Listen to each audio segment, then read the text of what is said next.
आज मैं आपसे एक सवाल पूछना चाहती हूँ।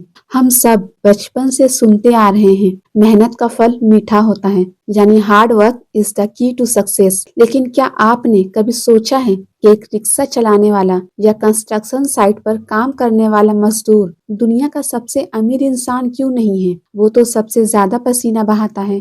दूसरी तरफ कुछ लोग दिन में सिर्फ 4 से 5 घंटे काम करते हैं, लैपटॉप लेकर कैफे में बैठते हैं और करोड़ों कमाते हैं। तो क्या हार्ड वर्क एक धोखा है या फिर स्मार्ट वर्क सिर्फ एक फैंसी शब्द है आलसी लोगों के लिए? वो कौवे वाली कहानी तो सबने सुनी होगी, प्यासे कौवे की कहानी। याद है, कौवे ने एक एक पत्थर मटके में डाला, पानी ऊपर आया और उसने पी लिया। हमें सिखाया गया कि कड़ी मेहनत का फल मिलता है, लेकिन जरा सोचिए, अगर वही कौवा 2025 में होता तो क्या वो पत्थर उठाता?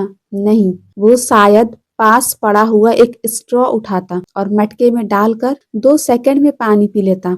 यही फर्क है मेहनत करने में और समझदारी से मेहनत करने में। हम एक ऐसे दौर में जी रहे हैं जहाँ गधा मजदूरी की कीमत खत्म होती जा रही है। आज लोग थकना नहीं चाहते, लोग जीतना चाहते हैं। अक्सर लोग यही सोचते हैं कि कामयाब होने के लिए क्या जरूरी है, दिन रात एक कर देना या फिर दिमाग लगाना। सच कहूँ तो हम गलत सवाल पूछ रहे हैं। सवाल ये नहीं कि कौन सा बेहतर है, सवाल ये है कि इन दोनों का तालमेल, बैलेंस कैसे बिठाया जाए। देखिए, आज की दुनिया में स्मार्ट वर्क वर्ड इतना कूल हो गया है कि लोग मेहनत को अंडर एस्टिमेट करने लगे हैं। सोशल मीडिया पर हम देखते हैं कि कोई इन्फ्लुएंसर दुबई में बैठा है, लैपटॉप पर एक बटन दबा रहा है और पैसे आ रहे हैं। हमें लगता है कि ये स्मार्ट वर्क है, लेकिन उस एक बटन के पीछे की जो रातों की नींद हराम हुई है, जो उसने सालों तक स्किल्स सीखी है, वो कोई नहीं देखता। बिना हार्ड वर्क के स्मार्ट वर्क एक महल की तरह है जिसकी कोई बुनियाद ही नहीं है। अगर आप जिम जाए और कहे कि मैं बहुत स्मार्ट तरीके से वेट उठाऊंगा,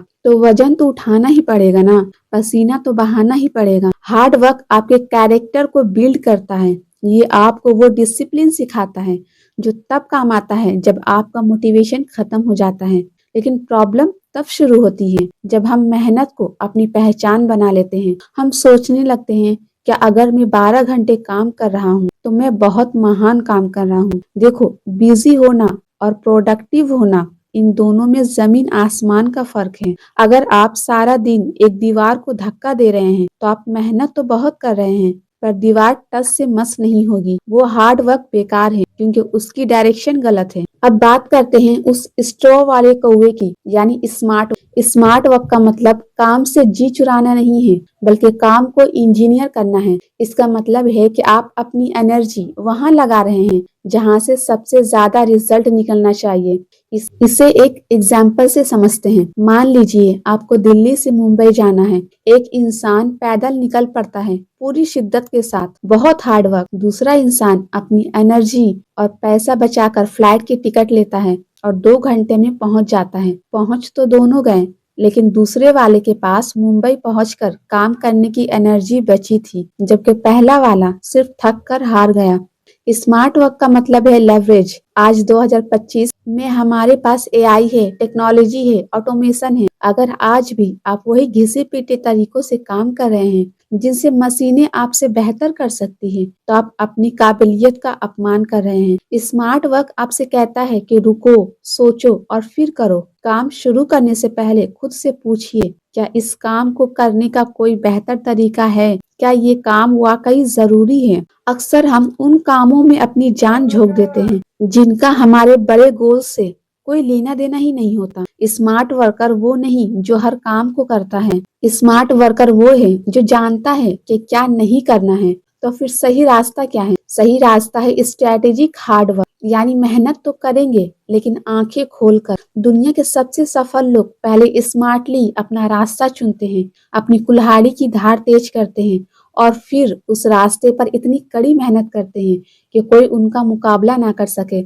सोचिए, अगर थॉमस एडिसन सिर्फ स्मार्ट होते और 10 बार फेल होकर छोड़ देते तो बल्ब कभी बनता ही नहीं। उन्होंने 10,000 बार हार्ड वर्क किया, लेकिन हर बार उन्होंने एक ही गलती नहीं दोहराई। हर बार उन्होंने कुछ नया सीखा। यही स्मार्ट वर्क था। आपको भी यही करना है। अपनी स्किल्स पर मेहनत कीजिए, खुद को अपग्रेड करने में पसीना बहाइए, लेकिन जब बात एग्जीक्यूशन की आए तो टूल्स का, टीम का और टेक्नोलॉजी का इस्तेमाल कीजिए। 2025 के दौर में वो नहीं जीतेगा जो सबसे तेज भाग रहा है, बल्कि वो जीतेगा जिसे पता है कि उसे कहाँ जाना है और जिसने सही जूते पहने हैं। आखिर में बस इतना ही कहूंगी कि अपनी मेहनत पर गर्व कीजिए, लेकिन अपनी समझदारी पर भरोसा रखिए। पसीना बहाना जरूरी है, लेकिन पसीना सही जगह बहना चाहिए। अक्सर लोग कहते हैं कि shortcuts don't lead to success. मैं कहती हूँ, अगर कोई लीगल और एथिकल स्मार्ट कट मिल रहा है तो उसे जरूर ले, ताकि आप अपनी मंजिल पर पहुंचकर थकान से चूर ना हो, बल्कि अपनी जीत का जश्न मनाने के लिए जिंदा और एनर्जेटिक रहें। आज ये वीडियो देखने के बाद अपनी टू डू लिस्ट फाड़ दे, एक नई लिस्ट बनाए जिसमें बिजी होने वाले काम कम हो और इम्पैक्ट पैदा करने वाले काम ज्यादा हो। अपनी मेहनत को अपनी अकल का गुलाम बनाएं, ना कि अपनी अकल को अपनी मेहनत का। याद रखिए, डोंट वर्क फॉर आउटकम्स। मेहनत कीजिए, लेकिन दिमाग के साथ।